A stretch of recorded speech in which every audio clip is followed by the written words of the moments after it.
Jim and Cindy are unable to have a baby of their own.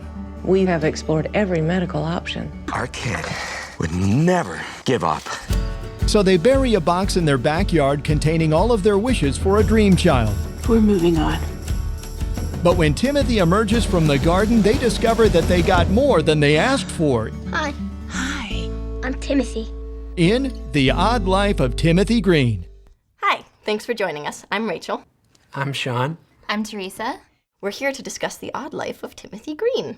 We've all just seen it. Teresa? This movie, it makes me very torn because the characters, you really sympathize with their plight, and they're very well-rounded characters, yet it's just such a childish premise. But the movie itself is so geared towards adults that it just loses its place. Like, who is this movie really for? It's for families. I wouldn't say specifically a children's movie. I mean, yeah, I thought the premise was weird and hokey, and at first I was kind of going, well, what are they doing with this movie? You know, the kid comes out of the ground. I thought it could have been like a psychological horror film. I think if you just tweaked a couple of things. It's Chucky coming back at you. Exactly. You know, make a couple of changes and you're in sheer horror territory. But I mean, I was charmed by it eventually, and I thought it worked. But the beginning of it, because they're trying to make it naturalistic and you have unnatural events happening, I feel like that's where the tone gets funny and that's where the premise is hokey and that's where some of these problems come from. And that's why this movie isn't exactly a family movie, because I can't imagine most families taking their children to this movie because it's so slow-paced, and that the movie itself focuses more on the parents than the child, so children aren't going to identify with the characters. Who can you bring this to? I disagree. Yeah, I think it spends a lot of time with Timothy Green. It's called The Odd Life of Timothy Green. The parents basically set up the movie, and then the rest of the movie is pretty much we're seeing this kid in action, and I mean, he's reacting.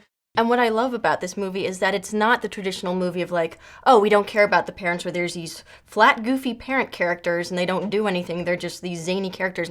Most children's movies are, the kids are the smart characters and the parents are these goofy, ridiculous adults. And there's a reason for that, though. Yes, but kids want to see themselves as protagonists. Kids don't care about the parent. Kids can be more advanced than that, though. I mean, I remember being a child and watching these movies going, wow, people must think that we're just dummies.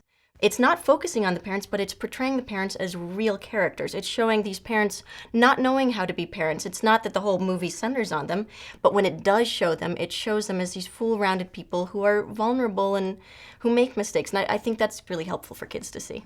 It is a very well-done, wholesome movie. It's almost, though, to the point where it's so wholesome that I can't get behind it unless it's for kids, but I just don't see kids liking it. And then for adults, it's just way too wholesome and bland.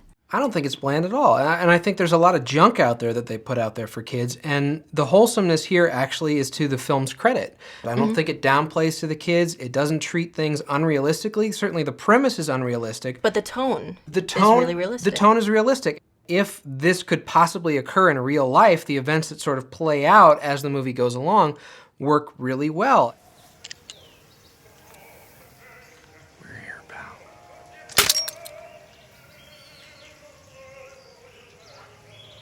This isn't gonna work, is it? You are watching these fantastic layered performances by husband and wife characters. Jennifer Garner is the mom, and Joel Edgerton is the father. And they seem to love each other, and they seem to love their son, who miraculously steps into the picture. They're vulnerable, they're very expressive. I think they're fantastic. Mom, I think I can handle it from here. Okay. Oh, there's an extra pair of socks. Have a great day. That's too much pressure. Have the day you have.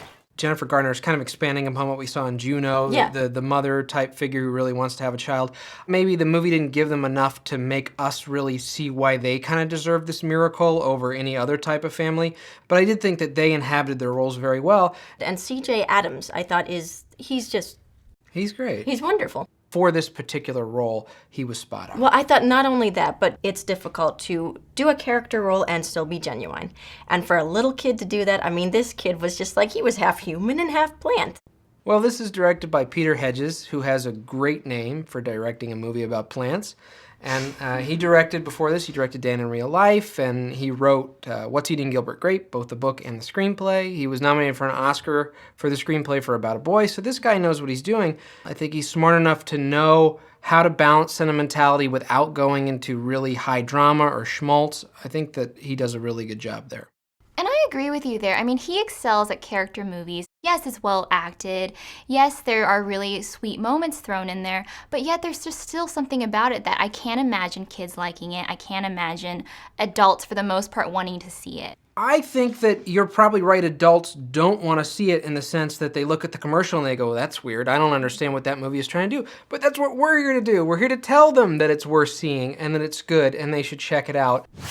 This is a classic example of a well-done movie, but it's not made for anyone.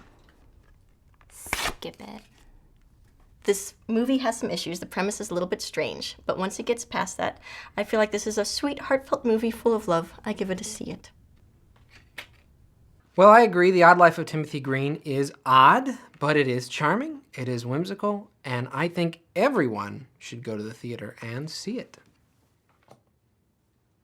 Well, it looks like our votes add up to 2 tickets, an even number, interestingly enough, which is a stream it for The Odd Life of Timothy Green. Cheers! Cheers. You realize you have plants growing out of your head. In the truest sense of the word, this is a family film.